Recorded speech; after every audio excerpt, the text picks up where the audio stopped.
On va commencer la session. Les musées d'histoire naturelle à l'ère des défis socio-économiques. Je ne sais pas si tout le monde est là, en fait, c'est bon? Allons-y. Donc, on est un peu dans la continuité des interventions précédentes. On est plusieurs musées dépositaires de collections d'histoire naturelle en France actuellement à être dans des phases de rénovation, de mutation. On parle beaucoup d'engagement citoyen, on passe de la sensibilisation à la biodiversité à un engagement citoyen fort. C'est une vague de rénovation qui est actuellement en cours, qui a été ouverte par le Muséum de Bordeaux, voilà, qui est ici présent. Et on est plusieurs. Il y a aujourd'hui le Muséum de Rouen aussi qui est ici présent, qui vient de se lancer dans cette vague de rénovation. Donc moi, je travaille au musée zoologique de Strasbourg, qui est un projet porté entre la ville et l'université. Il y a le muséum de Lille également, il y a le muséum de Nantes, évidemment, qui vient aussi de rentrer dans cette phase. Et c'est toutes des questions, c'est des défis auxquels on est confronté. Ce sont des questions face auxquelles on est confronté quotidiennement. Et c'est bien, nous, on peut confronter nos méthodologies de travail, nos questionnements à l'intérieur d'un groupe à l'échelle nationale qui s'appelle la Conférence permanente des muséums de France, aussi à travers la sphère francophone. Mais là, l'avantage de Natiste et de l'ICOM, c'est de pouvoir confronter ces défis à l'échelle internationale. Donc, nous allons avoir ici différents types de retours de l'international et de la sphère francophone. Un retour du Muséum national d'histoire naturelle pour un partenariat avec le musée Homme de Berlin, sur un engagement citoyen, un retour de collègues ensuite du Muséum de Taïwan, de l'Institut de Taïwan et de l'Université de Taïwan. Et là, nous allons commencer par une présentation à deux voix avec le collègue du Muséum de Neuchâtel, avec l'exposition Sauvage, et la collègue du Musée royal de Belgique. Donc Ludovic Magioni et Anne Desmaîtres vont nous faire la première présentation. Vous avez 15 minutes autour de l'exposition Sauvage, présentée à Neuchâtel et qui va ensuite migrer vers Bruxelles.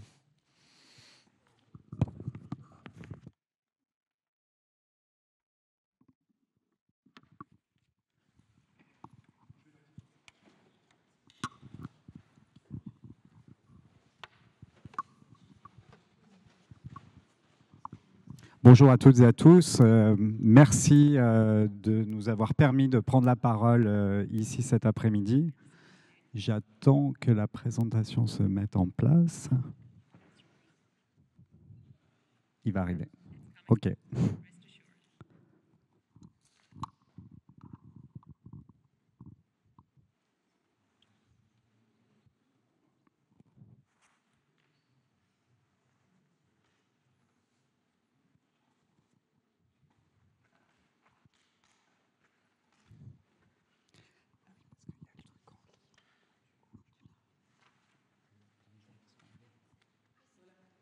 C'est bon? OK. Donc, on va vous parler d'un projet commun qui a été développé donc, avec le Muséum d'histoire naturelle de Bruxelles pour effectivement évoquer ce qu'on a discuté un petit peu avant, toutes ces questions autour du changement climatique, de l'impact des humains sur la planète. Effectivement, nous, à Neuchâtel, dans ce projet donc, qui a ouvert en 2020 et qui a été présenté de 2020 à 2021, on faisait de plus en plus le constat que quand même les jeunes générations, on en a parlé un petit peu avant, ont beaucoup de mal à penser des futurs réjouissants. L'utopie, elle est un peu morte et on vit en permanence dans la dystopie. Donc l'idée, c'est de se dire aussi comment nous, institutions culturelles, on peut aider à repenser notre relation à l'environnement, nos relations aux non-humains, pas que d'une manière effrayante, mais aussi en pensant des relations qui peuvent être positives. C'est vrai qu'on a vu beaucoup d'expositions ces dernières années qui sont très alarmistes, extinction, beaucoup de choses sur le climat, et là, le positionnement, justement, était vraiment d'aller à l'inverse de ça, et plutôt d'essayer de travailler sur des valeurs positives en étant sur l'émerveillement, la surprise, se redire en fait qu'on vit dans un monde qui est plein de choses qui sont très intéressantes, mais qu'on est aussi dans un monde qui est très complexe et qu'on va essayer de mettre en scène cette complexité dans cette exposition. Donc je vous propose de découvrir, pour commencer, un tout petit film, si ça fonctionne, qui présente l'exposition. Donc vous pouvez lancer le film. Je ne sais pas si je parle dans le vide, mais je ne pense pas.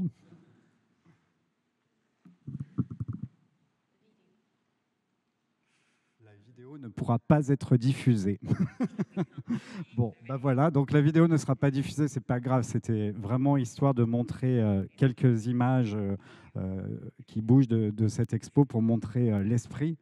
En tous les cas, j'ai là quelques images de l'exposition. L'esprit est toujours un petit peu dans la même veine dans notre musée. C'est l'idée de comment on va travailler avec les émotions de nos visiteurs pour leur faire vivre une réelle expérience qui va peut-être produire un déclic, qui va leur donner envie de s'engager, de s'intéresser différemment, de s'impliquer d'une certaine manière sur ces questions-là. Donc là, l'entrée de l'expo, c'était cette grosse marionnette, qui est une sorte de gros mammouth, à l'intérieur duquel on peut rentrer, on peut écouter 15 minutes d'un enregistrement sonore qui a été fait par un audionaturaliste sur un environnement européen. Tous les visiteurs qui rentraient là-dedans pensaient qu'ils étaient en Afrique du Sud, en Amérique du Sud, donc très très loin, de par l'idée du titre, et aussi par la méconnaissance des sons de l'environnement qu'on a autour de nous. Toujours un peu dans la provocation, donc dans Sauvage, on parle du safari, et puis il y avait l'idée de se dire, bah voilà, on évoque aussi les armes. Alors on ne tuait pas des animaux à travers ce dispositif numérique, mais on acquiert différentes connaissances sur quels sont les animaux les plus dangereux, etc. Et puis donc la mise en scène des taxidermies, qui est toujours un grand sujet dans les musées d'histoire naturelle. Est-ce que ces taxidermies font toujours du sens aussi pour parler de la biodiversité dans les musées d'histoire naturelle? Et là, on a fait une enquête auprès de nos publics, et la réponse est qu'ils sont tous très satisfaits de voir des taxidermies, et elles ne sont absolument pas effrayantes ou dégoûtante, ce qu'on peut des fois entendre ou avoir le sentiment dans certaines discussions. Et puis donc la publication, c'est la voix des non-humains.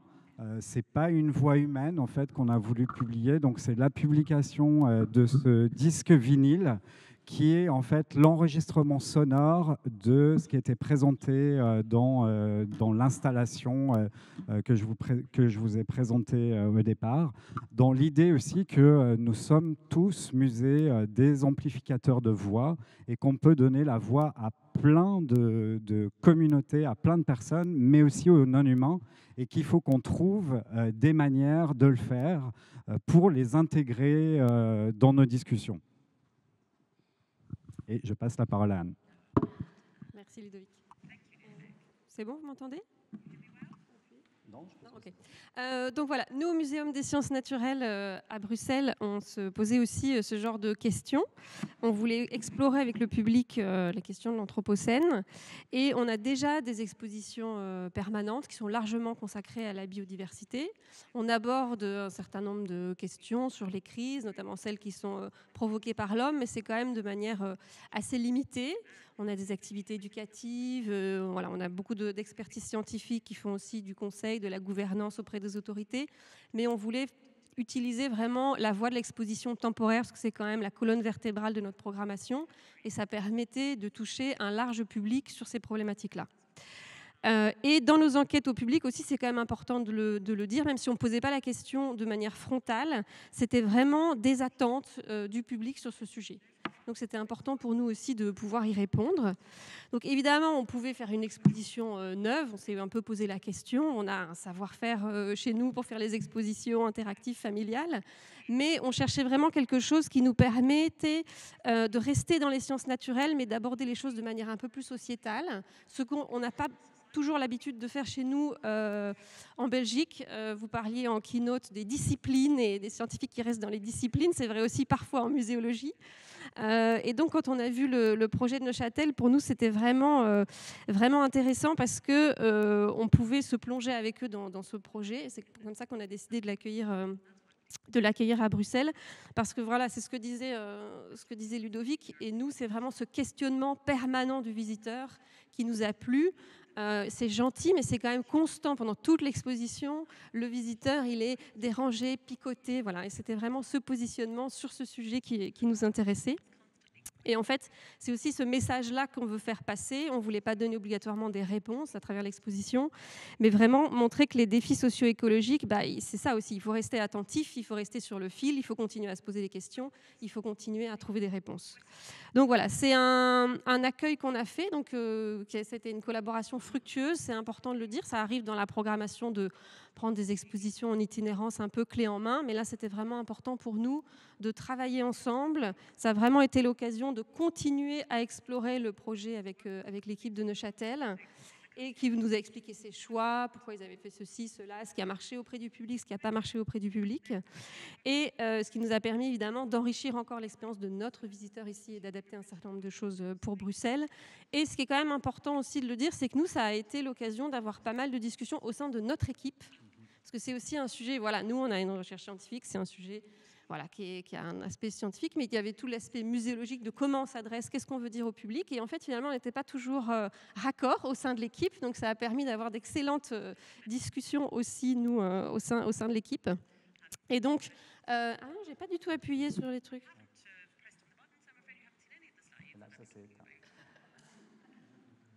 C'est pas très grave, c'était juste le plan, parce que l'exposition va ouvrir maintenant, donc elle est en plein montage, donc j'ai pas encore de très jolies images, je n'ai que les plans.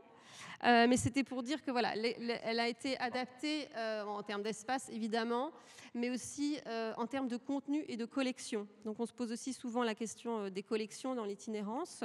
Et donc nous, ça a été l'occasion. Les collections ne sont pas venues de Neuchâtel. Il y a un certain nombre d'éléments qui sont venus, mais c'est vraiment les collections du muséum qu'on a utilisées. Et ça n'a pas non plus été un remplacement d'un hérisson pour un hérisson et d'un lion pour un lion, tout en gardant le même message et la même idée. On a fait un choix un peu différent, c'est-à-dire qu'on a aussi des taxidermies, on parle aussi des collections, donc du rôle de l'institution dans ce rapport au sauvage, mais aussi bien à Neuchâtel, vous aviez choisi de faire des collections plutôt exotiques, parce que vous avez une collection permanente avec beaucoup de collections locales. Nous, on a fait absolument l'inverse. On a une grande collection permanente avec beaucoup d'animaux exotiques, et là, on s'est vraiment concentré sur la faune locale et les collections locales. Ça, c'était vraiment important pour nous. Et puis, il y a aussi d'autres aspects qu'on a abordés dans l'exposition. Le keynote, vous parliez des poules et du rapport à l'homme, à la nature. Et donc, on a rajouté toute une partie sur la domestication, par exemple, où là, évidemment, on parle du rapport à l'homme, à l'animal domestique, du fait qu'effectivement, il y a des modifications qui soient... que l'homme influe aussi sur la diversité génétique, etc. Et puis la dernière chose, pour finir, c'était la dernière partie qu'on a voulu, comme à Neuchâtel, garder comme une partie de questionnement. C'était vraiment important pour nous de rester sur ce fil. Donc on a un certain nombre de dispositifs. L'idée, c'était aussi de poser la question aux visiteurs qui était dans quelle mesure on est prêt à laisser de la place aux sauvages, dans quelle mesure, donc comment ça s'est traduit dans l'exposition, c'était dans quelle mesure on est prêt à lui consacrer du temps. Voilà, donc il y a plusieurs dispositifs à la fin, dont un sont des caméras pièges. Donc c'est des caméras dans la nature qui montrent des animaux passés. Ça peut être un marcassin, un renard, etc. Et donc, contrairement aux autres endroits dans l'exposition où dès qu'il y a une petite vidéo, on dit aux visiteurs ça dure 30 secondes, ça dure 1 minute 15, ne partez pas, restez, ça ne dure pas très longtemps. Là, les caméras pièges, il n'y a aucune limite. Il faut vraiment attendre, il faut avoir la patience. On ne sait pas si ça va passer dans 2 minutes, dans 10 minutes. Voilà, pour continuer ce questionnement sur la place qu'on est prêt à consacrer et le temps pour la nature. Et donc, voilà. Donc, en conclusion, pour nous, c'était vraiment... vraiment l'occasion de profiter d'une première prise de parole sur le sujet pour vraiment continuer à construire un dialogue pertinent avec le public et développer l'esprit critique vraiment du public. Il y a quand même des informations, il y a plein de choses importante aussi, mais de développer l'esprit critique du public et le nôtre sur ces problématiques.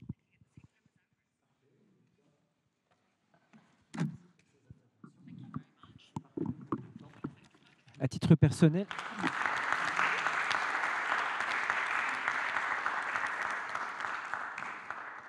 c'est vraiment une exposition qui était importante à Neuchâtel, je trouve, dans l'histoire du musée de Neuchâtel, et pour questionner cette problématique justement de la place de l'être humain dans le monde du vivant. Autant une exposition très solide scientifiquement, surprenante, déstabilisante, intéressante par la mise en scène. Je suis vraiment impatient de la découvrir à Bruxelles aussi avec d'autres types d'espèces. C'est une exposition qui était accompagnée d'une grande programmation culturelle aussi. Je me souviens de campements dans la cour du musée l'été avec des lectures sous les tentes. Et c'est une exposition qui a existé dans une boîte aussi en carton qu'on pouvait aller retirer pendant la période de confinement. C'était quelque chose de tout à fait intéressant également. Un grand merci en tout cas. La deuxième présentation est donc celle de nos collègues du Musée national de Taïwan, du Muséum national de Taïwan, de l'Université de Taïwan et de l'Institut de recherche en foresterie de Taïwan. Il s'agit d'un projet naturaliste urbain qui est développé depuis 2014 pour sensibiliser le public aux dynamiques écologiques au sein des villes. Donc nous allons avoir un retour d'expérience sur cette opération qui est menée depuis donc une dizaine d'années. Je vous passe la parole, donc merci. Hi everybody, my name is Phaedra. On behalf of my team, I would like to share with you a project of mine. In previous NATIS conferences, I've been introducing another project of mine. It is a project that I try to encourage, that the museum tries to encourage un autre projet. Notre musée cherchait à encourager le public à revisiter les histoires. Donc c'était un projet assez important. Alors aujourd'hui, je voudrais partager quelque chose de différent. Cette année, cela fait 10 ans que je travaille au musée d'histoire naturelle de Taïwan. Voilà. Et ce projet, je l'ai commencé quand j'ai rejoint l'équipe du musée. Voilà. Donc, petite intro concernant notre musée. Donc, c'est le plus ancien musée en activité à Taïwan. Il a été créé en 1908 pendant la période de colonisation japonaise. Et donc, il a été fondé en tant que musée d'histoire naturelle du gouvernement colonial. Et donc,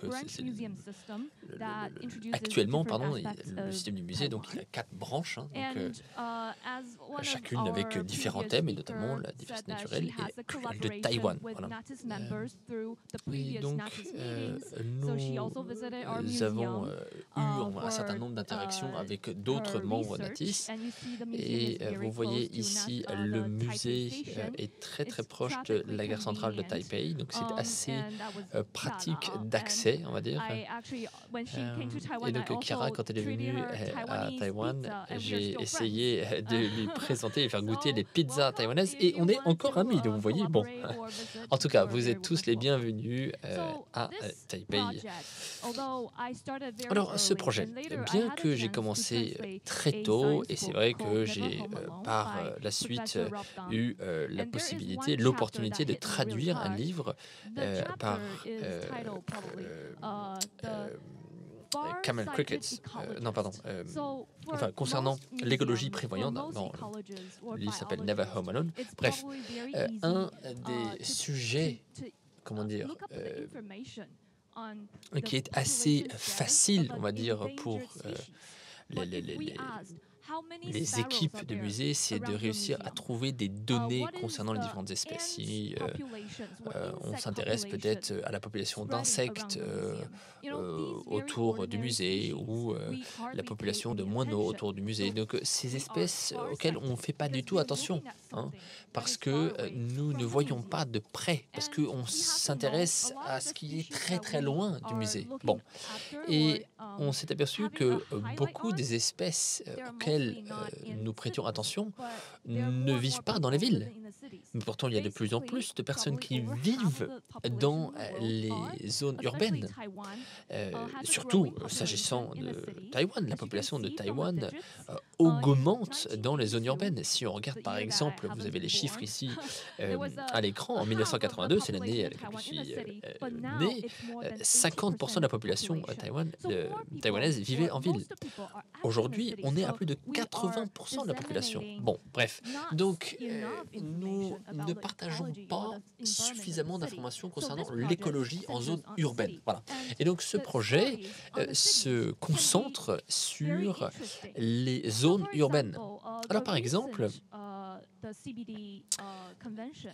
la convention CBD a publié un document concernant un certain nombre d'objectifs. Et l'objectif numéro 12 concerne notre approche des zones urbaines et notamment la manière dont nous pouvons garantir une planification urbaine qui tienne compte de la biodiversité. Voilà. Et donc, c'est les structures urbaines qui permettent l'interaction des humains avec les non-humains. Bon. Et donc, ce que vous voyez ici, donc, vous avez en haut de l'écran le bâtiment du musée d'histoire naturelle de Taïwan et autour du musée, vous voyez, il y a un parc. Et dans ce parc, en fait, on pourrait utiliser, on va dire, ce territoire pour raconter des histoires. Et beaucoup de gens, ce qu'ils font, c'est ils donnent à manger aux pigeons. Là, vous voyez, c'est une photo. Bon. Et en fait, il y en a d'autres qui donnent à manger aux écureuils. Voilà. Et les gens ne s'intéressent pas vraiment à l'écosystème du parc, mais ils s'amusent à donner à manger aux animaux sauvages. Voilà. Bon, bref. Et donc, je me suis intéressé un petit peu à ce phénomène, et je me suis intéressé notamment aux écureuils. Et je me suis rendu compte que les écureuils avaient de quoi manger dans cet écosystème qui les environnait, dans leur environnement naturel, dans ce parc, en fait, qui n'avait pas besoin de l'aide des humains. Bon. Les animaux sont très intéressants, en fait. Et si on essaie d'aborder la chose de manière pratique, on s'aperçoit que c'est moins cher, on va dire, de s'intéresser aux plantes qu'aux animaux. C'est moins cher, ça coûte moins, c'est comme ça. Bon, bref. Et en tout cas, moi j'ai voulu m'intéresser aux animaux. Et je me suis intéressé à l'approche japonaise Henzen, donc qui consiste à considérer dans le temps le phénomène de floraison des cerisiers. Voilà. Et je me suis dit, mais attendez, pourquoi est-ce qu'on ne ferait pas quelque chose de similaire à Taïwan? Bon. Alors, il se trouve que quand j'ai commencé ce projet, je venais juste d'être diplômé à l'université, et à l'université, certains cours consistaient à apporter un service qui n'avait pas un lien direct avec la formation. Et je m'étais dit, mais alors attends, pourquoi est-ce qu'on ne pourrait pas lier les deux? Et donc, j'ai travaillé avec le département d'histoire naturelle de l'université de Taipei, et l'idée était de permettre aux étudiants de faire une étude, de mener une étude sur l'écosystème du parc, les deux parcs proches du musée. Donc, vous voyez ici donc, à l'écran les parcs dans lesquels les étudiants ont donc mené cette étude. Donc, bon, ces études étaient divisées en phases hebdomadaires. Attendez. Et donc, Alors voilà un petit peu comment est organisé ce projet. Donc en fait, bien sûr, il faut former les étudiants, bien qu'ils ont tous une formation en biologie. Bon, moi par exemple, j'ai une formation zoologie. C'est vrai que du coup, je ne connais pas si bien les plantes, pourquoi pas. Et donc, c'est le cas de certains des étudiants, et donc il fallait les former un petit peu, leur donner les rudiments, on va dire, du monde, du royaume des plantes. Et ensuite, il fallait aussi... en fait, on s'était intéressé à un projet américain qui utilisait un certain nombre de ressources pour déterminer les différents états en phénologie. Et ce que nous avons fait en 2017, nous avons eu la chance d'obtenir donc la version chinoise iNaturalist. Donc en 2018, on a commencé à utiliser iNaturalist comme notre structure, on va dire, d'études. Et donc c'était vraiment super pour notamment travailler la traçabilité et voilà. Et la partie la plus difficile, en fait, c'est la partie analytique, hein, c'est l'analyse. En fait. Bon bref, en tout cas, on voit cette évolution, donc on lance les enquêtes, les études dans le cadre des activités d'éducation environnement. Bon, en ce faisant, on donne l'opportunité à ces étudiants de mettre en pratique ce qu'ils ont appris en théorie. Et après, on s'est aperçu qu'on pouvait, pourquoi pas, transformer cette approche en un projet de recherche. Et donc, on a utilisé un certain nombre de ressources, ressources en ligne notamment, assez puissants pour travailler à la collection de données en ligne et à la consolidation des données. Parce que c'est vrai qu'on s'aperçoit que souvent, les données auxquelles on a accès ne sont pas des données très fiables. Bon. Et pourquoi? Pas parce que ces bases de données sont souvent alimentées par des étudiants ou même des lycéens et voilà, qui n'ont pas nécessairement la formation. Donc, en tout cas, vous voyez ici le nombre d'entrées que nous recevons par semestre. Et donc, ce sont des contributions donc, des étudiants. Alors, ensuite, ce que vous voyez ici, c'est donc sur les données de notre base iNaturalist. Et quand les étudiants utilisent iNaturalist,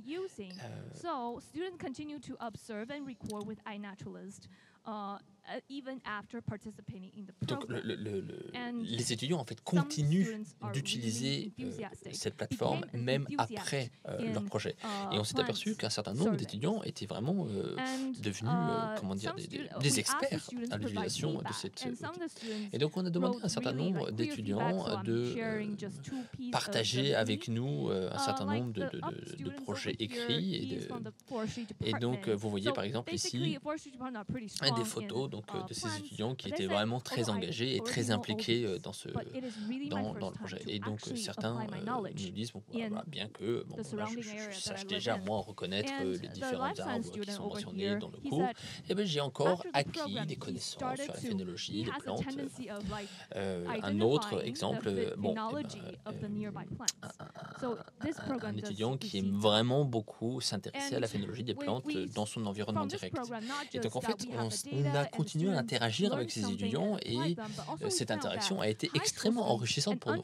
Et on s'est aperçu qu'un certain nombre d'étudiants et de lycéens même pouvaient être des sujets très intéressants pour participer à nos projets. En tout cas, nous travaillons maintenant avec 2 professeurs de lycée pour intégrer ces approches dans leur curriculum académique. Alors, bon, j'aimerais partager maintenant quelques projets de travaux futurs que j'ai, qui sont pas faciles, certainement, mais grâce au partenariat et grâce aux personnes de qualité avec lesquelles j'ai la chance de pouvoir interagir, nous allons certainement être nous allons avoir beaucoup de succès dans ces travaux futurs et nous allons continuer donc à travailler avec le monde académique, avec les universités, mais également les lycées. Ceci permettra de renforcer les résultats de nos travaux. Et c'est très important de travailler avec les professeurs parce que ce sont des personnes qui vivent dans les zones urbaines et ils sont eux-mêmes très intéressés par ces approches parce que ça permet, comment dire, la mise en pratique de la connaissance théorique. Voilà. En tout cas, j'espère qu'avec ces partenariats, nous allons pouvoir promouvoir ce type d'approche. Un autre aspect que je trouve très important et très intéressant dans ce projet, c'est la continuité de cette enquête sur la nature en zone urbaine, notamment concernant les arbres. Bon, bref. Il faut bien comprendre que comment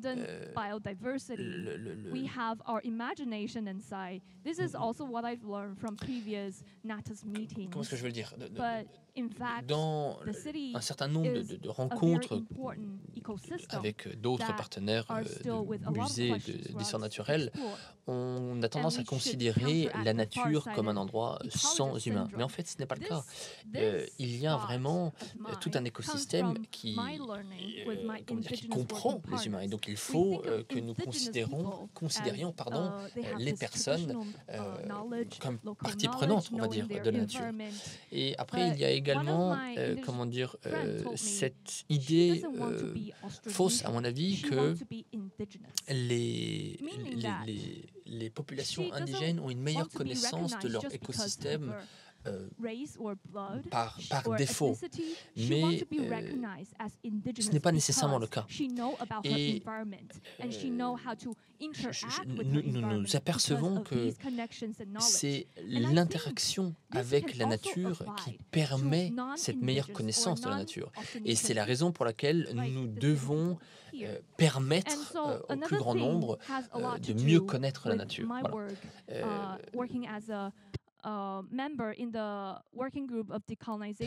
En tout cas, un message peut-être important que j'aimerais partager avec vous, c'est que c'est très important pour les musées de travailler à la décolonisation de leurs collections, de prendre en compte cette approche juste et travailler sur l'interprétation que nous avons de la connaissance via les expositions et les collections des musées. Mais c'est important aussi de s'intéresser au contenu originel. C'est important de considérer les objets qui sont dans le musée comme partie prenante du musée et ce faisant, nous allons pouvoir renforcer et maintenir les liens du musée avec l'environnement et l'écosystème environnant. Bon. Et finalement, je voudrais remercier tous mes collègues qui m'ont soutenu et qui m'ont aidé dans mon projet. Merci pour cette présentation très complète. On voit bien comment le muséum peut renforcer ce rôle de collecte de données, mais aussi de permettre à ces visiteurs et les personnes qui fréquentent le musée de devenir acteurs de la construction de leurs connaissances et comment ils peuvent ainsi se sensibiliser à leur environnement proche. C'est vraiment intéressant. On a des programmes similaires, mais celui-ci est tout à fait passionnant en tout cas, et on voit le nombre de retours et de données collectées en fait, c'est vraiment important. Et votre conclusion là sur cet aspect des collections, source de construction de connaissances, avec à la fois les scientifiques, les citoyens et les personnels de musée, ça fait un beau continuum entre production de connaissances, collection et public. C'est tout à fait intéressant, mais on aura l'occasion d'en reparler à l'occasion des questions.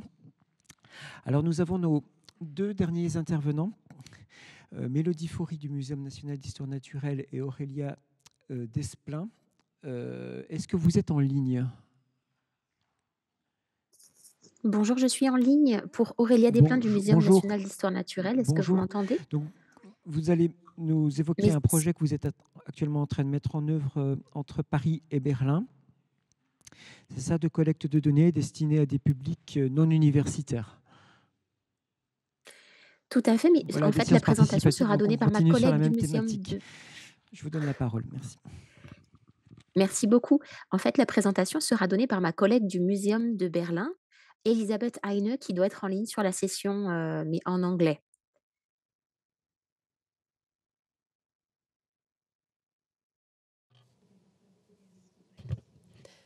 Merci Aurélia. Merci beaucoup de nous avoir accueillis ici. J'ai vu que les présentations nous ont déjà montré que les musées ont un rôle crucial à jouer dans la collection de connaissances en l'Anthropocène. Et nous voudrions vous montrer que c'est important. La collection des données va aider va aider et renforcer l'importance des musées par la suite, surtout quand on parle d'une collection participative.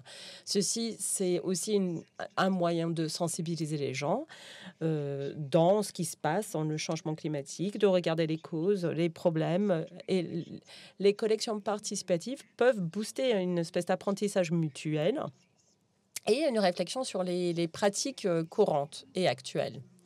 Alors, il faut quelques exemples, je pense. Donc, je vais vous parler il y a 3 sections à notre thèse sur le jeu entre la collection et l'activisme, le militarisme contre le changement humain. Dans un deuxième temps, nous allons parler de nos résultats au musée à Berlin et à Paris. C'est les changements de nature, histoire de nature, etc. Une collection participative sur les changements environnementaux. On va regarder les données, aussi bien les concepts et les conceptions différentes en France, aussi bien qu'en Allemagne. Et en dernier, nous allons parler des défis et du potentiel de cette façon de collecter les données. Donc, pourquoi la participation? Est-ce que c'est un vieux jeu ou c'est plus important que jamais? L'Anthropocène demande quoi? Une transformation critique dans la méthodologie scientifique. Nous avons déjà entendu parler de cela aujourd'hui. Et tout le monde sait que la crédibilité de l'Anthropocène en tant que définition d'une époque géologique est en question. Alors, vous avez déjà entendu parler de ça ce matin, l'impact d'activité qui est vraiment pas durable sur la planète. Donc, nous sommes tous au courant de ce qui se passe. Nous voyons devant nous le changement climatique, la rareté des éléments, etc., des matières, etc. Donc, pourquoi la participation? Parce qu'on a besoin de réformer, de faire une refonte dans notre façon de faire pour travailler de façon plus durable, surtout avec les matières premières naturelles, mais aussi assurer un impact équilibré sur la planète. Ça, c'est très important. Nous voudrions voir une compréhension plus profonde du lien entre l'humain et la planète, et ceci comprendra la connaissance du passé et les interconnexions, peut-être même les dépendances, une compréhension des sphères globalement. Alors, nous attendons que les raisons derrière les crises peuvent pas être réduites juste à un seul narratif. L'Anthropocène a plusieurs formes et plusieurs explications. Cette multiplicité de perspectives demande quoi? Demande des pratiques scientifiques, participatives et dans toutes nos pratiques. Et un pas en avant comprend une réévaluation du champ de périmètre. Nous pensons que le fait de mettre en place les épreuves, les expériences qui sont multidisciplinaires, c'est le pas logique à prendre. Nous avons un rôle crucial à jouer dans la médiation des connaissances. Donc, les musées cherchent à attirer l'attention sur les conflits et sur les crises. Nous avons déjà parlé de ça. Et je pense que de nombreuses idées sont sorties des présentations d'aujourd'hui. Je pense qu'en Europe, il y a énormément du musée qui ont assumé, qui ont commencé à débattre, à parler de leur patrimoine colonial. Et donc, ils essayent de mettre en place des changements sur la base de séances participatives. Cependant, cela dit, souvent les approches participatives doivent faire face aux obstacles, surtout les manques d'équilibre. La participation, donc, ne devrait pas être comprise comme un transfert unitaire de connaissances avec une approche empirique qui cible la collecte de matériel, mais que ce soit plutôt un composant crucial au processus de recherche. Ceci va faire partie de la pratique de recherche si c'est compris au cœur de la Convention des institutions certifiées. Nous voudrions également voir une expansion des objets pour les corps de connaissances. La nature n'a pas changé. On avait au début de la journée la question, est-ce qu'un météorite est un objet culturel? Et nous pensons que oui. Et la connaissance de la société est pertinente si vous voulez vraiment bien comprendre les changements culturels et si vous voulez aller de l'avant et développer des solutions. Nous pouvons mettre ça à côté de la connaissance scientifique, je pense, parce que le changement environnemental comprend toujours un problème de conception générationnelle. Quand nous sommes enfants, la nature que nous comprenons est considérée comme justement normale. Cependant, il y a un transfert par des générations et c'est difficile à y faire face. C'est pourquoi les souvenirs, que ce soit personnel ou non, la perception de la nature et des objets quotidiens liés à la nature ont un rôle à jouer dans ces connexions. Donc, qu'est-ce que nous proposons? En guise de réponse, et pour bien comprendre l'explication, nous avons mis en place une expérience pour bien réfléchir les pratiques de collection au sein de l'histoire naturelle. Alors, le résultat, nous avons entamé un projet partagé entre Berlin et Paris, financé par le BNBF et par les MESR. Alors, l'objectif était de construire une collection de savoir-faire local qui était purement numérique. Et la plateforme était trilingue. Vous avez peut-être des images devant vous. Alors, le concept était développé avec plusieurs groupes et par les ateliers à Berlin et à Paris. Le changement de nature invite le public à contribuer des objets, des documents et des histoires personnelles à travers une collection numérique qui explore vraiment les processus qui sont sous transformation et comment. Parce que à travers la participation du public, nous voudrions intégrer la connaissance locale liée à la nature dans des collections contemporaines. Donc, nous avons demandé au public de nous dire quels sont les objets du passé qui ont une narrative à raconter. Et il faut aussi considérer les émotions pour comprendre les nouveaux concepts et les nouvelles compréhensions. Et comment faire en sorte que le public devienne conservateur. Les participants sont encouragés à contribuer des histoires ou des objets, mais également des données qui créent un lien entre le sujet, l'objet et l'histoire. Ensuite, dans la communauté scientifique, on peut soutenir le réseau entre la nature et l'objet dans l'Anthropocène. Aujourd'hui, on a 300 histoires contribuées. Il y a plus de 1500 mots qui qui connecte les contributions. Après le stage initial de l'année dernière, nous sommes capables maintenant de isoler ce qu'on appelle les groupements, les clusters. Il y a des documents qui illustrent tout cela. Vous voyez les traces des états naturels. Ces traces sont souvent illustrées à travers les photos d'avant et d'après.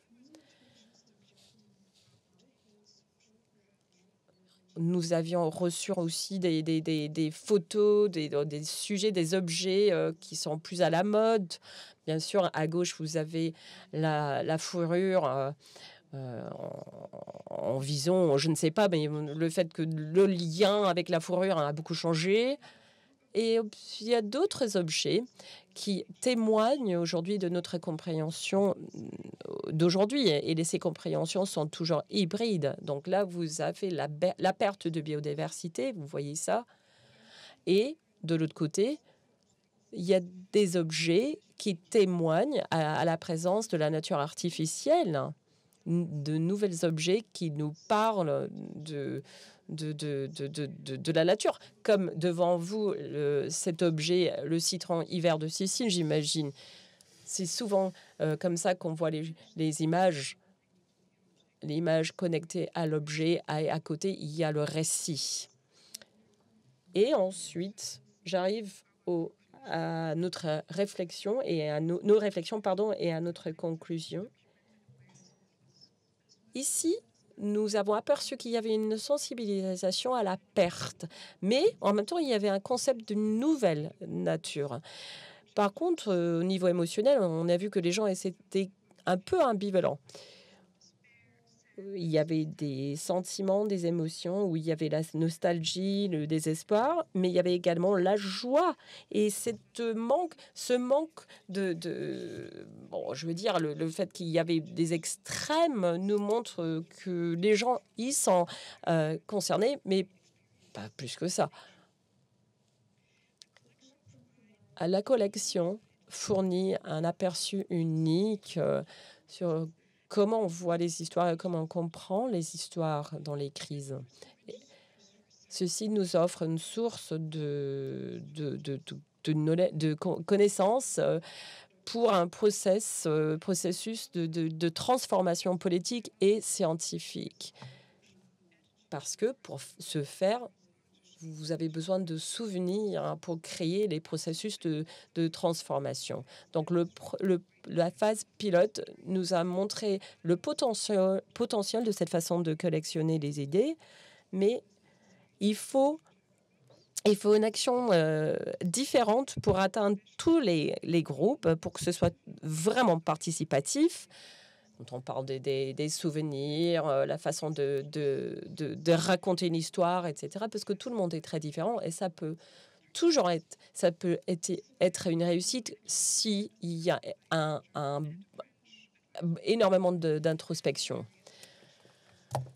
Et ça, on a aussi dans les formats de recherche, les questions sont bourgeonnantes. Comment souligner les expériences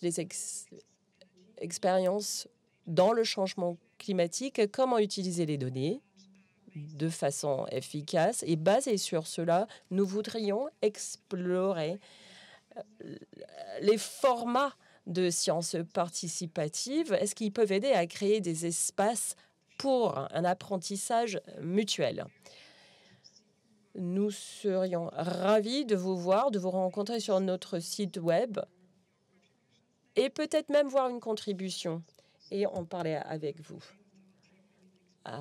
Au nom de l'équipe, merci de votre attention.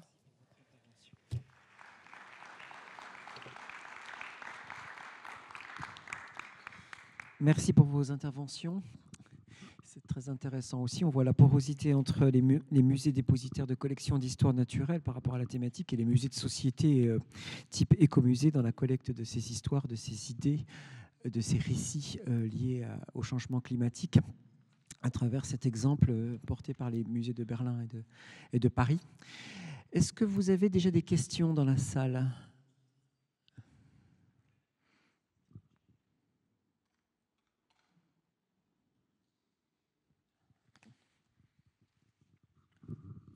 I have a question to Phaedra.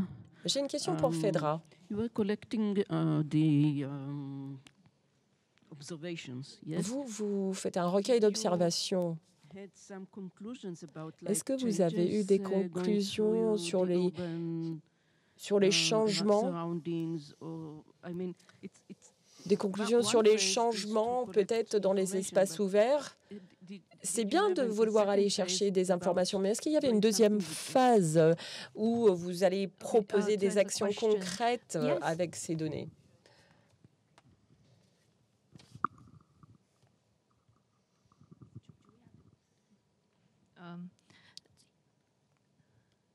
Yeah, maybe we can all sit over here.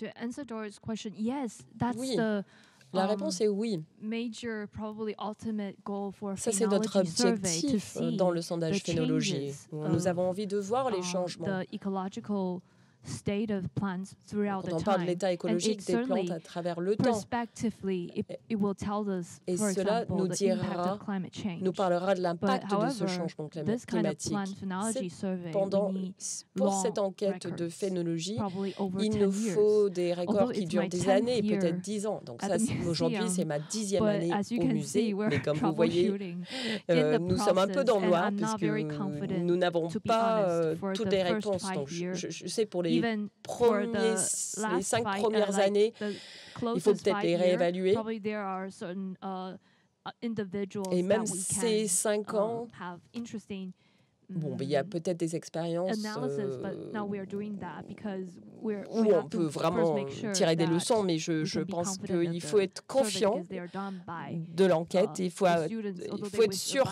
ce biological soit background, but des données phenology, fiables. Investigation is actually pretty Une enquête professional en because phénologie I think I just est très opened up professionnelle.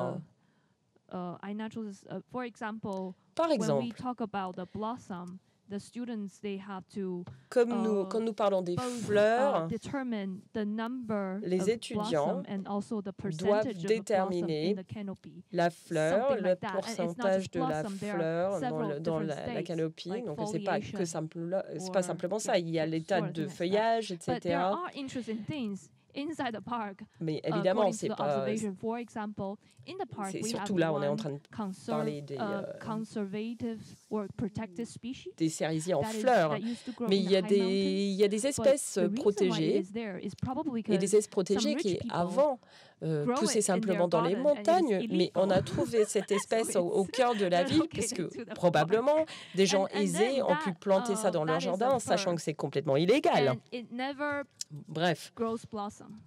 là, It's- c'est They have un the arbre plants qui in n'a jamais the trees in the park have euh, very different des fleurs. phenology, Des variation. arbres if dans you le compare parc them with ont des those types in the phénologiques mountains in where complètement they're, différentes. like, endemic Si vous comparez in Taiwan, ces arbres dans le within parc avec Taiwan. les arbres qui So I poussent think that dans could be les something that we can montagnes, dans les compare. plateaux That could be montagneux, faster, probably. c'est pas du tout instead of les just mêmes 10 years attributs. for Donc, doing je that. pense qu'il faut encore un certain temps pour pouvoir répondre à votre question. Merci. Il y a d'autres questions dans la salle?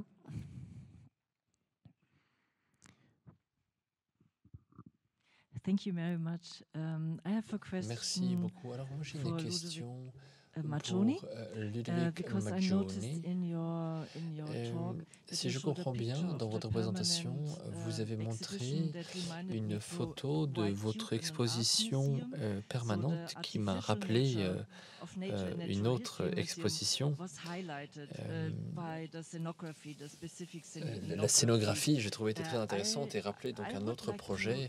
hear more En about, tout cas, ce the que je idea voudrais behind savoir, the scenography. pouvez-vous nous dire Could you davantage give us a little bit more, because sur it's cette still quite scénographie? Parce unusual que c'est vrai to que do ce it n'est in this pas way and not très to try courant to d'avoir ce type de scénographie, comment dire, d'imiter la nature, si je peux le poser comme ça. It worked, yeah. Ça marche? Oui. So try to do it in English. Bon, alors attendez, je vais essayer de vous répondre en anglais. Yeah, Alors, concernant la scénographie, notre approche a été la suivante.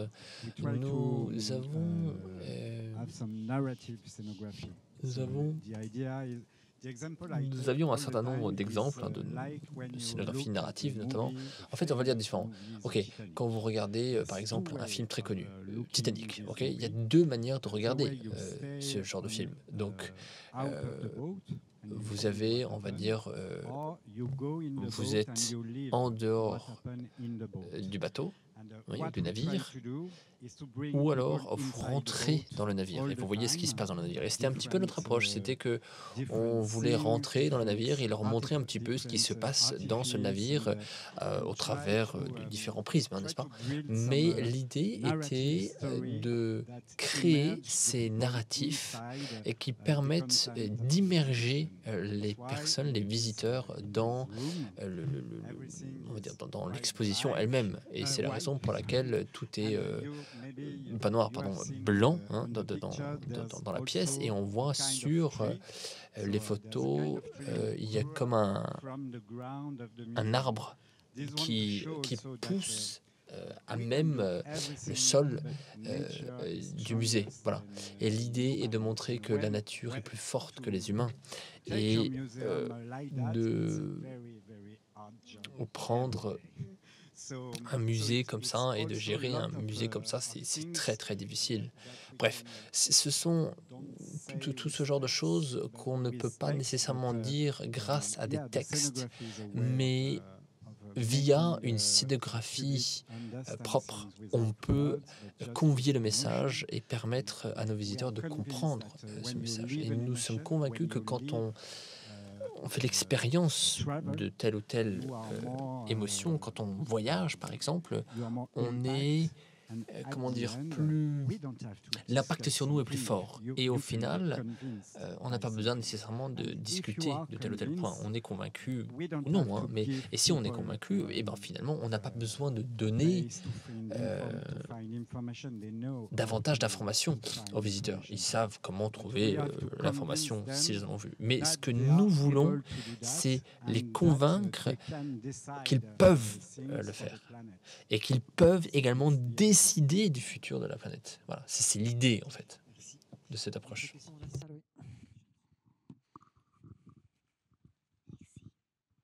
Oui, merci beaucoup pour ces présentations très intéressantes. La question est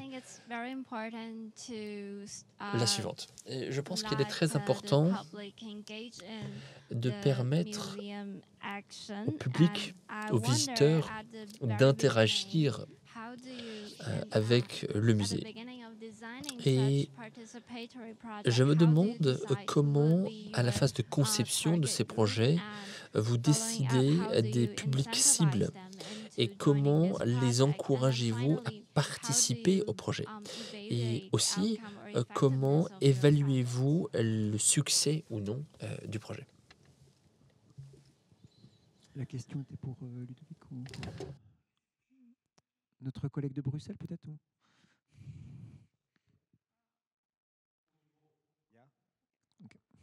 Okay, so I can begin. So it's a quite complex and Alors, cette question est assez complexe, très intéressante néanmoins. Concernant la cible, le public cible, nous n'en avons pas. Beaucoup de personnes visitent notre musée. Et ce qui est important pour nous, c'est que tout le monde puisse être ou soit intéressé par ce sujet. Donc, nous travaillons sur ces projets, ces expos, afin de permettre à tout le monde de pouvoir aborder ce sujet. Et quand je dis tout le monde, ça ne veut pas dire grand-chose, n'est-ce pas? Parce qu'il y a tellement de visiteurs différents.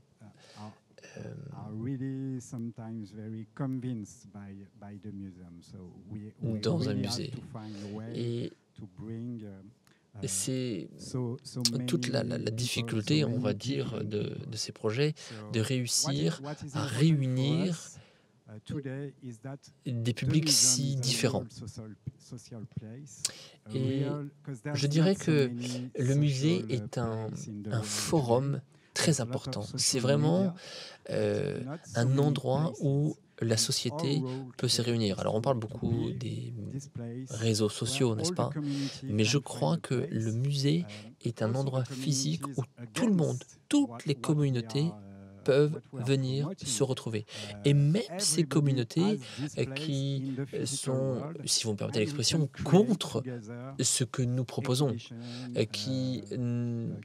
comment dire, qui sont contre le message que nous avons à proposer. Voilà. Je pense que tous peuvent se rencontrer là. Alors, pour nous, c'est différent. Nous avons également des publics cibles. Et surtout, à Bruxelles, nous avons une énorme galerie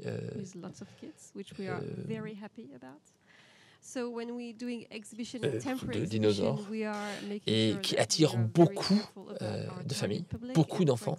Et c'est vrai que du coup, il faut que nous soyons très attentifs quand nous réalisons nos projets pour nous assurer que le public cible est, comment dire, bien pris en compte. Et l'idée, c'est aussi, pourquoi pas, et d'ailleurs c'est toute la difficulté avec ce projet sauvage, mais donc ce que je veux dire, c'est créer cette interaction entre les parents et les enfants, par exemple. Bon, on a notamment revu un certain nombre des textes qui ont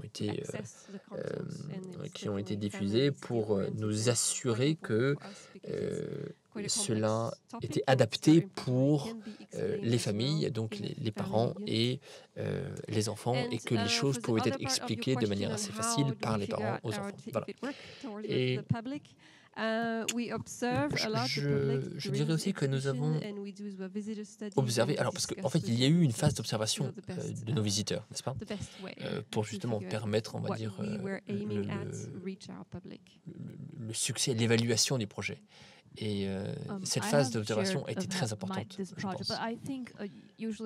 Alors, si je peux peut-être ajouter à ça, je dirais que nous espérons, grâce à nos actions,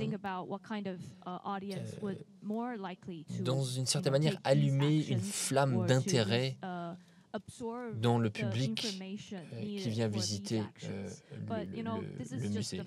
Mais c'est qu'un aspect de la chose, parce qu'en fait, on s'aperçoit que dans les projets, nos activités, il y a les différentes interactions, et ensuite on peut observer ce qui se passe, et on s'aperçoit,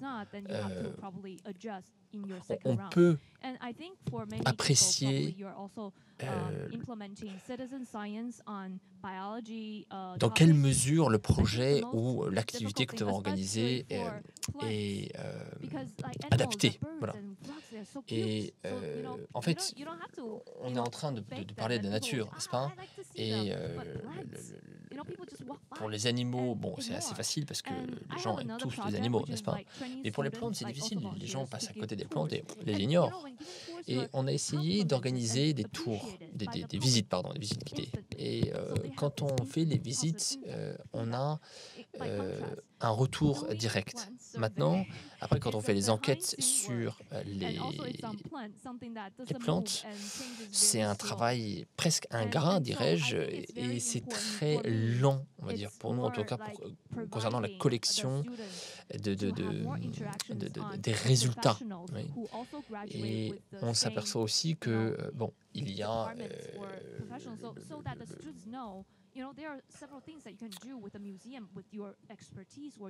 l'appréciation des étudiants et des collègues qui, on va dire, ont participé au projet. Et je crois que c'est très important aussi d'écouter ce que eux aussi ont à dire. Voilà, bref.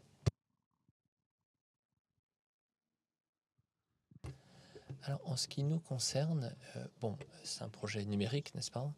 Et dans le cadre d'un projet numérique, il faut que les personnes aient une bonne connaissance, maîtrise de l'outil numérique. Bon, en plus de l'envie, on va dire, d'accroître leurs connaissances culturelles. Bon, et donc l'idée pour nous est de réussir à trouver le moyen de rendre l'approche et toute cette activité plus facile. Et donc, on a d'ailleurs travaillé à l'élaboration d'une boîte à outils. Il faut prendre en compte donc, des utilisateurs de 14 ans et plus. Et c'était assez positif. On a testé un certain nombre de ces outils avec des écoles notamment qui ont accepté de travailler avec nous. Ensuite, on a cherché à développer un certain nombre de phrases, de terminologie pour décrire justement l'Anthropocène aux étudiants, pour ensuite mettre un petit peu ce pack étudiant à disposition des écoles. Ouais. Je ne sais pas, Aurélien, est-ce que vous voulez ajouter quelque chose? Si j'ajoute quelque chose, je vais basculer en français. Est-ce que ça perturbe le déroulement de la session? Non, non, vous pouvez y aller. Ou est-ce que je peux? Je trouve la question très intéressante. Merci beaucoup. Et les éléments de réponse apportés par Elisabeth aussi, si je reviens un peu en amont du projet, je dirais un peu comme notre collègue de Bruxelles, c'est même si un projet pour tout le monde, ça ne veut pas dire grand-chose, nous non plus, nous n'avions pas eu de public cible, dans le sens où il y a une grande diversité de personnes qui peuvent avoir des témoignages à confier sur leur perception des changements environnementaux.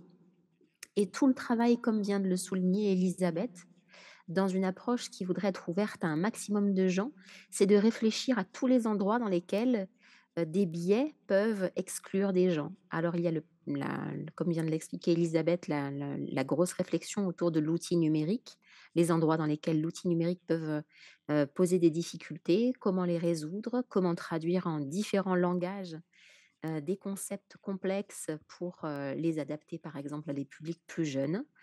Voilà, je pense que c'est au cœur de notre réflexion et on est sans cesse en recherche sur cette question-là pour réussir à être le plus inclusif possible dans un programme. C'est toujours un peu en mouvement. Voilà. Merci. Est-ce qu'on a le temps pour une question? Alors Nicolas, une question. Ah, mais Nathalie aussi. Bon, bah, vous les faites les deux, puis on les fait à la suite comme ça. Short comment, thank you very much. The presentation en fait, c'est juste un commentaire. La présentation était fort intéressante, superbe, vraiment très très intéressante. J'ai une question pour vous, Elisabeth. Le projet sur lequel vous travaillez, est-ce qu'il explique comment dire, les résultats de votre expérience? Alors, j'ai envie de dire oui. Alors, il y a comment dire, une publication générale sur laquelle nous travaillons, mais pour le projet, oui, on est en train de travailler à une publication. En soi, il devrait être prêt, mais on va dire bientôt. Allez, bientôt. Et merci beaucoup pour cette question. Merci. Oui, bonjour, merci de vos présentations. J'aurais une question pour Ludovic et peut-être Anne aussi, et une deuxième pour Ludovic.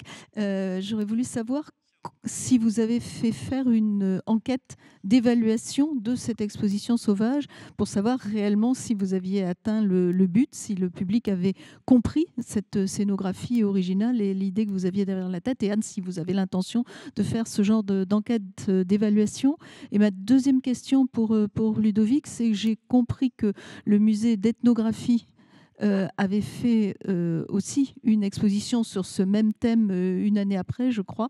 Et est-ce que vous savez ce que ça a donné comme résultat? Est-ce que vous avez eu les mêmes publics? Est-ce que les gens sont venus à Bruxelles, à Neuchâtel, d'abord au muséum et ensuite au musée d'ethnographie, ou est-ce que en fait vous avez vos publics spécifiques différents? Est-ce que cette translation, qui n'est pas la première que vous faites, je crois, a fonctionné?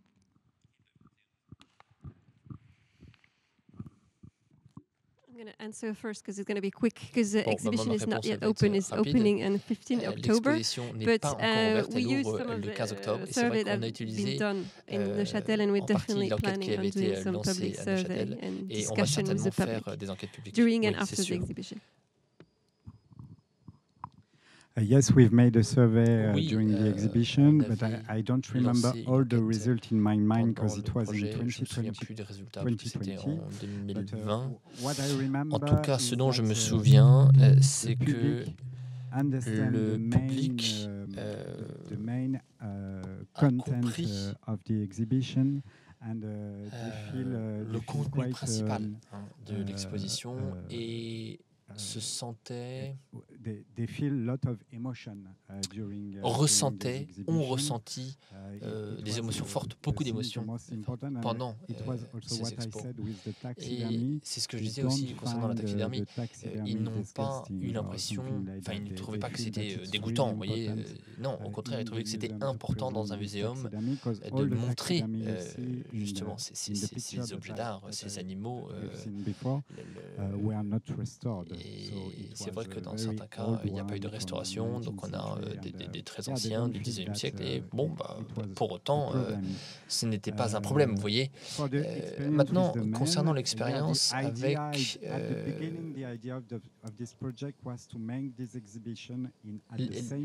L'idée était d'avoir la même, une exposition similaire dans les deux musées, mais bon, c'était le Covid et du coup, voilà, c'était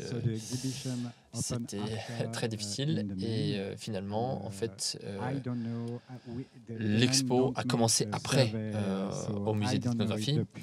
Maintenant, je ne sais pas si les visiteurs de notre muséum ont ensuite été au musée d'ethnographie, mais peut-être, à vrai dire, je ne sais pas. Mais en tout cas, c'est très intéressant de considérer cette chose et je suis ravi de notre collaboration avec Anne, parce que un des problèmes ou une des questions auxquelles nous faisons face, c'est l'approche culturelle. Vous voyez, on en a parlé cet après-midi, mais c'est important de considérer que nous sommes tous différents et la perception des messages peut être très différente de ce fait. Et c'est très intéressant quand on interagit avec un autre muséum de n'avoir pas une réplique identique de votre exposition. En fait, il y a vraiment une récréation, une recréation, devrais-je dire, avec une acculturation quelque part. Et c'est ça qui est très intéressant et très important en fait pour la durabilité, on va dire, de ce type de projet. Et je pense que c'est important d'insister, on va dire, sur ces petites différences et de ne pas juste répliquer partout dans le monde les mêmes expositions. Bon, je ne sais pas si vous êtes d'accord avec moi, Anne, mais en fait, on fait les deux, nous. On fait les deux et on fait également des expos baladeuses. Et je crois que c'est important de faire les deux. Et moi aussi, je voudrais vous retourner le compliment. C'est très important et c'était très apprécié et appréciable de travailler avec vous parce qu'en effet, en fait, comment dire, bon, c'est pas la première fois qu'on collabore, mais dans cette collaboration, et ce qui était important, c'était de travailler ensemble, de construire ensemble et de s'améliorer ensemble sur ce sujet. Donc, ouais, à mon avis, les deux approches sont importantes et intéressantes, certainement. Merci. Je pense qu'on peut reprendre ou pas. On a terminé, entendu. En tout cas, c'était très intéressant d'explorer ces défis sociaux liés aux actions actuelles dans les musées d'histoire naturelle dans le contexte général de l'évolution de l'Anthropocène.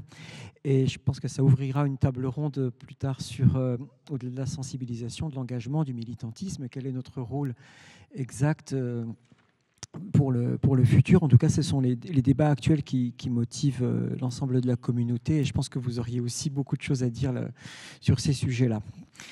Merci en tout cas pour ces interventions et puis pour ces réponses et pour ces échanges. On peut vous applaudir, ouais.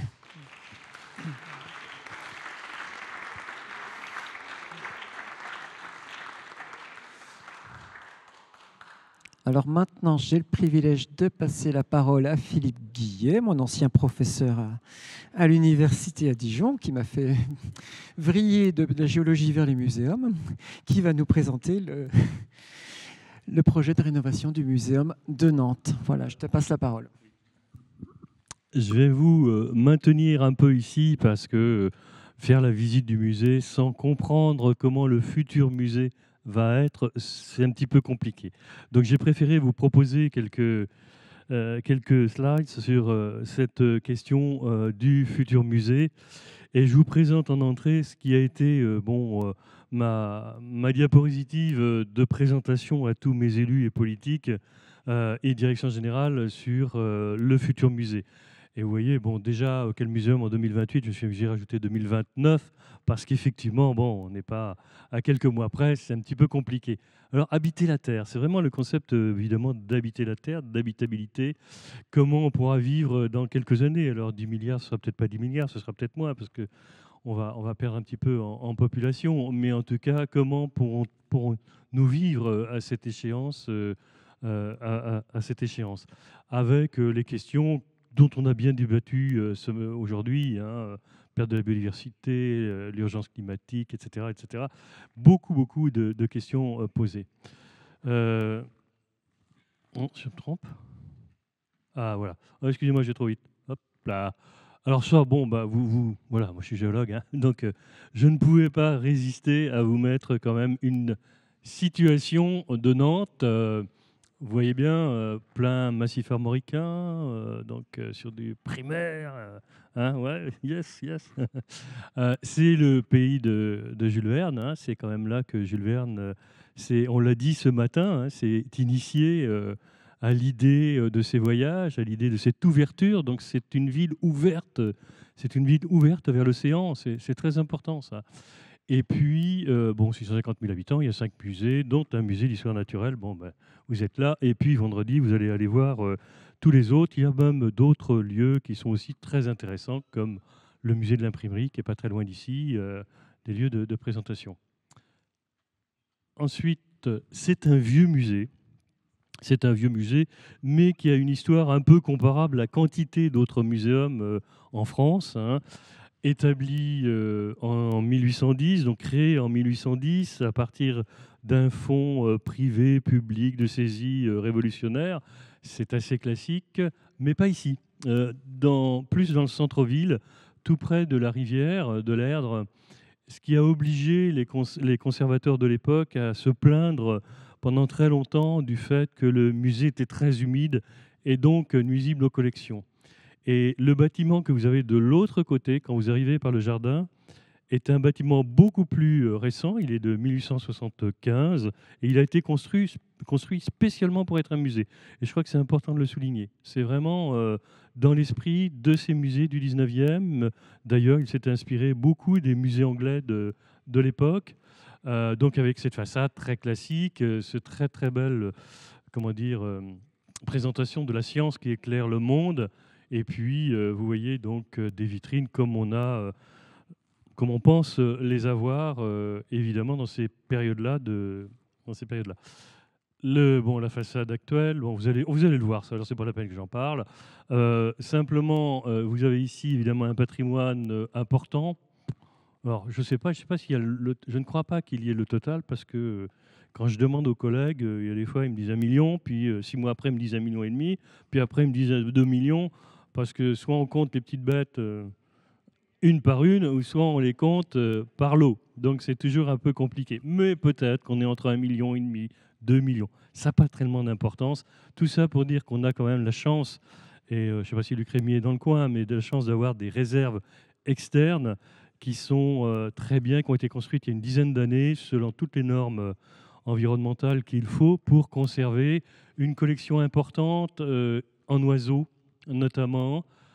Sciences de la Terre, c'est bon, ouais, il y a, mais bon, il pourrait y avoir plus.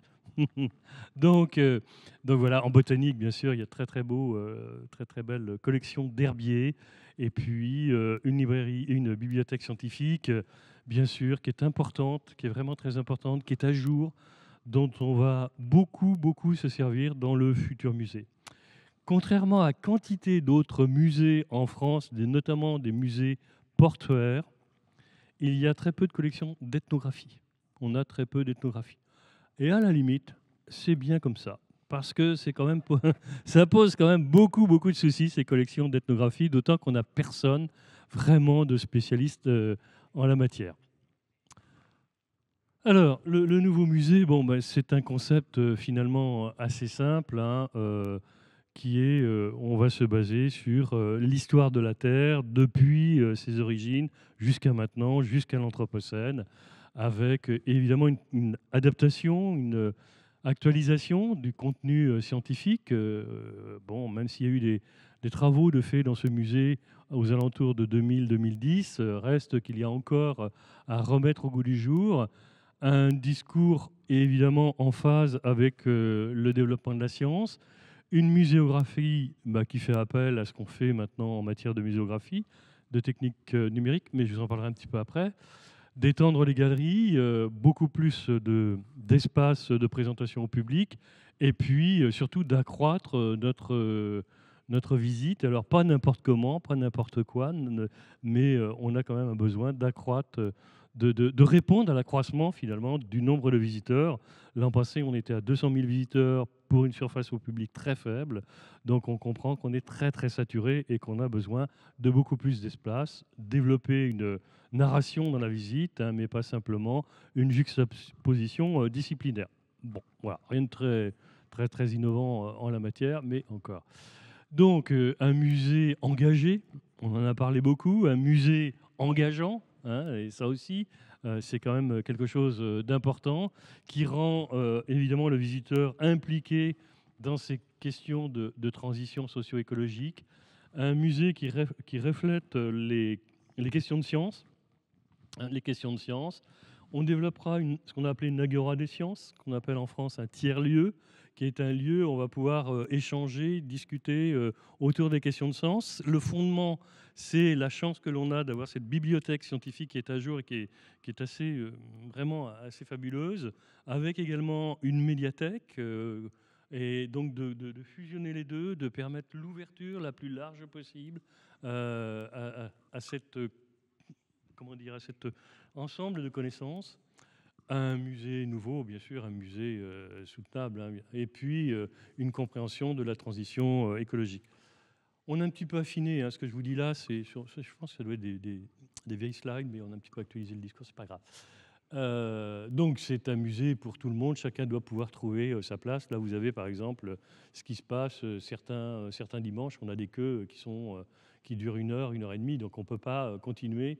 On ne peut pas continuer comme ça. Donc un musée inclusif, un musée populaire. Je dis toujours, le muséum est un musée populaire. Un musée, quand on vient, c'est un musée de famille. Vous venez le dimanche, beaucoup de familles, des milieux populaires, des milieux pas du tout, un petit peu différent du musée des Beaux-Arts, par exemple, hein, qui est quand même un musée un peu plus élitiste. Non, on est un musée populaire. Et on revendique ce musée populaire. Je crois que c'est très important de le maintenir et justement de renforcer encore ce musée populaire. On n'a pas peur de venir au musée d'histoire naturelle.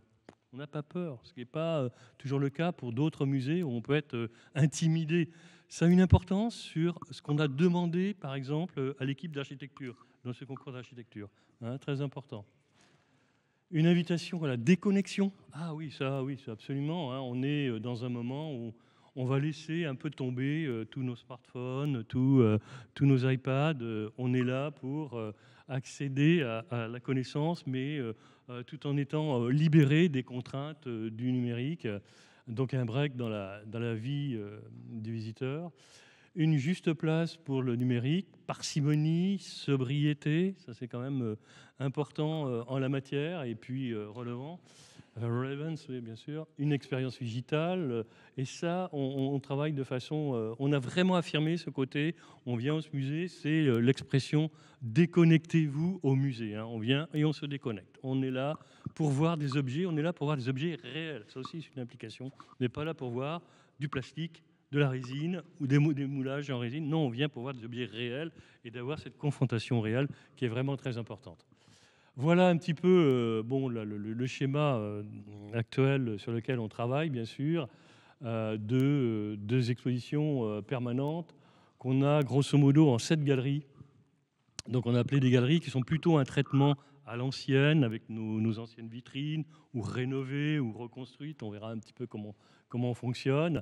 Et puis des alcôves, hein, vous avez B, C, D, G, F, G, E, qui sont des lieux beaucoup plus contemporains, qui demanderont à être mis à jour sur des questions telles que remonter le temps, la question de la datation, la question des variations climatiques, et évidemment expliquer un peu les variations climatiques, et surtout la variation climatique actuelle, les crises anciennes, les crises actuelles.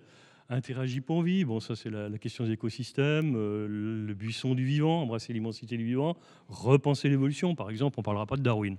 Moi, j'en ai marre d'entendre parler de Darwin dans nos musées. Je suis désolé de le dire, mais ça donne une image complètement fausse, finalement, de l'évolution dans l'esprit du visiteur, en se référant à des choses qui sont des choses du 19e. Or, l'évolution, on a beaucoup évolué en matière d'évolution, on a beaucoup évolué en matière de compréhension de l'évolution. Il y aura un parcours histoire des sciences, bien sûr, un parcours transversal. Là, on pourra parler de Darwin, ou de Wallace, ou de plein d'autres choses, ou de Cuvier, ou plein de choses, de tout ce qui s'est passé, finalement, dans cette histoire des sciences. Donc, voilà, Darwin, bien, mais on n'en parlera pas, c'est fait. Et donc, façonner l'univers, donc on prend évidemment cette question du temps, qui est une question du temps long, hein, du temps vraiment qui s'oppose au temps court des phénomènes actuels, c'est cette compréhension. Et je sais qu'un certain nombre, on nous a affublés de futurs musées écologistes, ça ne me dérange pas trop, mais donc je sais que certains écologistes utilisent cette question du temps, de compréhension du temps, pour comprendre les phénomènes actuels. Donc, en fait, on reprend un peu cette question et c'est absolument pas stupide. Bon, façonner l'univers, la naissance de l'univers, on parle bien de début de l'univers, façonner la Terre. Bon, là, c'est toute la question des premiers âges de la Terre, expérimenter d'autres milieux. On est dans le Paléozoïque. Qu'est-ce qui c'est les environnements actuels? C'est le Mésozoïque. Et puis, à partir du Mésozoïque, on considère que les écosystèmes se sont mis en place, sont à peu près stabilisés, même si c'est d'autres espèces qui sont en jeu. Et donc, on passe avec des parties sur le monde animal, le monde botanique, donc une galerie de botanique, et puis une petite galerie qui concerne les champignons, qui, comme vous savez, ne sont ni des animaux, ni des végétaux. Et puis, habiter la Terre, c'est l'espace central, cet espace où on va aborder les questions du moment, les questions du Cénozoïque, en s'appuyant sur ce qui est dit dans les autres galeries et alcôves, et puis en développant un discours, et on pourra y revenir, y passer, y revenir, etc. Et puis ressortir, bien sûr, sur... Voilà, monsieur, pas bon, voilà, on pourrait continuer. Alors, on a fait appel à une agence... il y a eu un concours d'architectes, il y a eu quand même 84 candidatures, on en a sélectionné 3, et puis qui ont concouru, et on a retenu l'agence Moati-Rivière, qui est une agence parisienne qui a su travailler notamment pour, par exemple, l'hôtel de la Marine à Paris, qui est pour moi quand même une très très belle réussite, même si ce n'est pas un musée proprement dit, mais c'est quand même assez magnifique. Musée de la gendarmerie, je n'ai pas été voir, je suis désolé, je n'ai pas été voir. La Cité internationale de l'antenne et de la mode. Donc, ils ont travaillé, ce qui est important de souligner, sur des questions beaucoup patrimoniales, de patrimoine, donc de respect du patrimoine. Et ça, je crois que c'est très important que cette agence, Alain Moati notamment, a un respect très grand du patrimoine. Et pour nous, bien évidemment, ça avait tout à fait son intérêt. Donc voilà une des propositions. Alors là, vous voyez il y a un pointeur, je crois, là-dessus, non? Ah non, il n'y a pas de pointeur. Bon, mais tant pis. Vous avez un rectangle, donc c'est le rectangle du musée. Donc on avait très bien, clairement défini en disant on ne touche pas, on ne s'agrandit pas, on reste dans le bâtiment.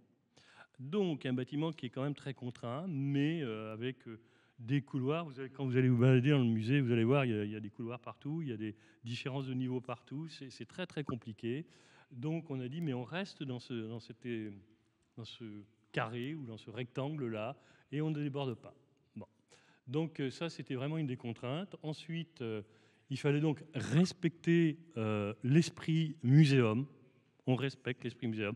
On maintient cette idée de ce muséum du 19e, en gardant la façade qui est côté jardin, vous avez peut-être pu voir, qui est quand même très belle. Donc on la garde, on l'amplifie, on la magnifie.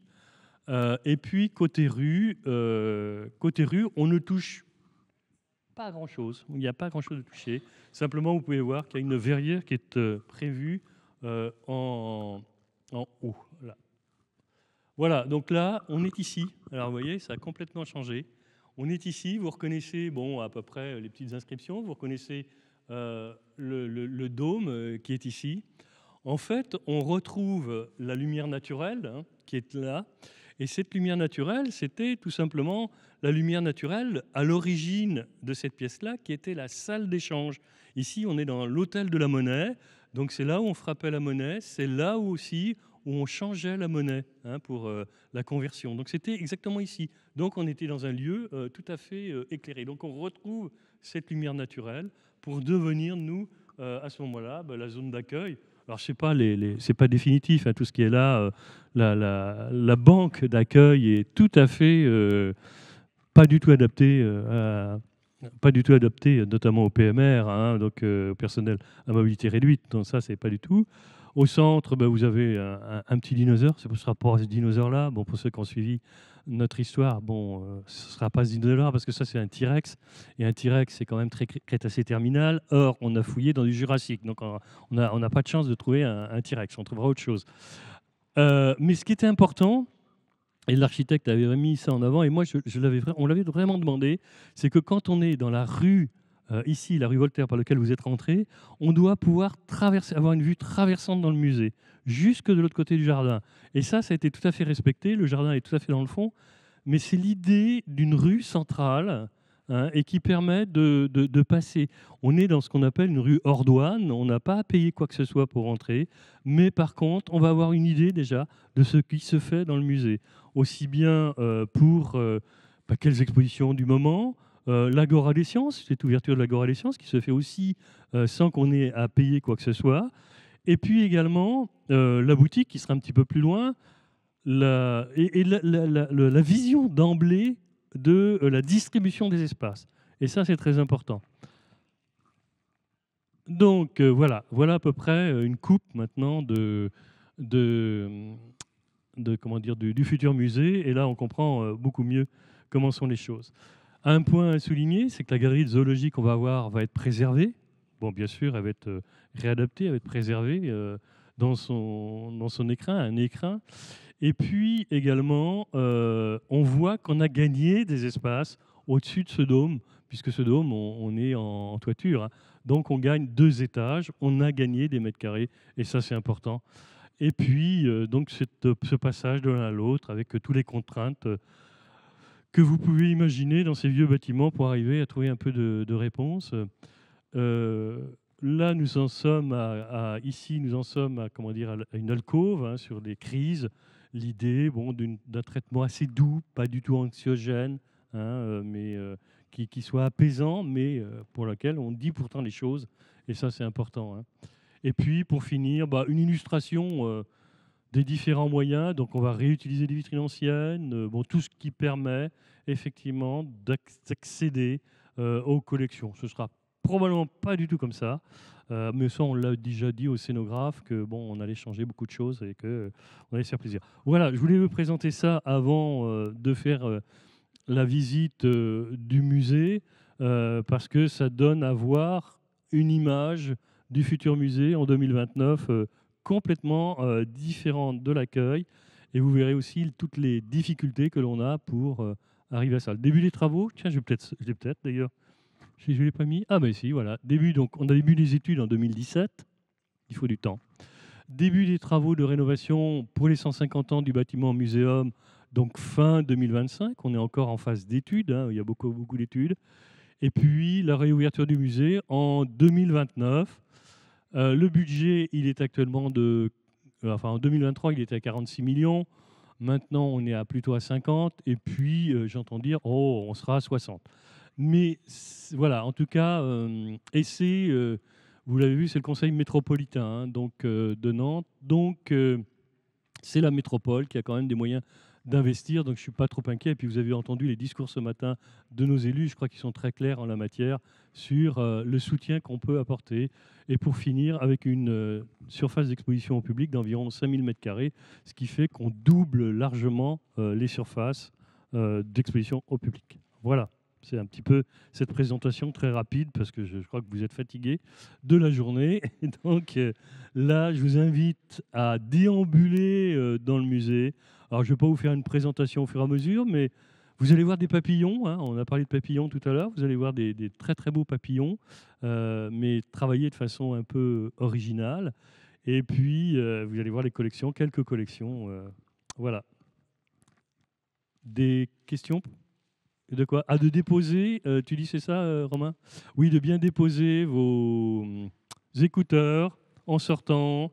Le monsieur est là pour les récupérer, hein, tous vos écouteurs, bien sagement. Et puis on se retrouve à la sortie, puis je vous amène. On va commencer par les papillons. Hein, on va à la galerie de zoologie, puis on va redescendre, et puis on va finir pour faire l'exposition biodiversité dans le bon sens. Voilà, merci à tous. J'ai des petits documents si vous voulez. Hein, mais ils sont en français. Voilà. Allez.